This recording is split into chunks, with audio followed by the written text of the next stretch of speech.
అడుగో ఒరే ముళ్ళ పంది రా వస్తానా ఏంటన్నా కూర్చో థ్యాంక్స్ అన్న ఏంట్రా నల్ల పెంకు నా పక్కన కూర్చున్నా నీకు నాకు ఎంత తేడా ఉందో తెలుసా తెలుసన్నా కనీసం నేను అడుక్కుంటున్నాను నువ్వు అది కూడా చేయట్లేదు కదా ఏంట్రోయ్ 10 కొంపల ఫుడ్ తినేసరికి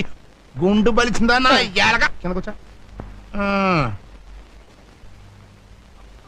ఒరే సేమ్ పంది అన్నా సిల్లర ఎంత ఉందిరా జేబులోనా బ్యాంకులోనా నీ ముఖానికి బ్యాంక్ అకౌంట్ ఒకటా ఏ నీకు లేదా మోయే ఏదో పెన్సిల్ లేచామంటే నరుకుతా తొందరరా ఒక ఆట వేసుకుందాం చేయి గొలగొల్లాడుతుంది ఉండనా ముందన్నం తినాలి ఆలస్యంగా తింటే ఆరోగ్యం పాడైపోద్ది ఏం కూరలరా ఏముందిలే అన్న చేపల పులుసు చింతసూరు పప్పు కోడిగుడ్ల ఫ్రై 2 పచ్చళ్ళు మీ ఇంటి పెరుగు పంపిస్తే ఈ పూట ఎలాగో గడిచిపోద్ది తమరు తినే భోజనం ప్రైమ్ మినిస్టర్ ఆఫ్ ఇండియా కూడా తినలేరు అదృష్టవంతులు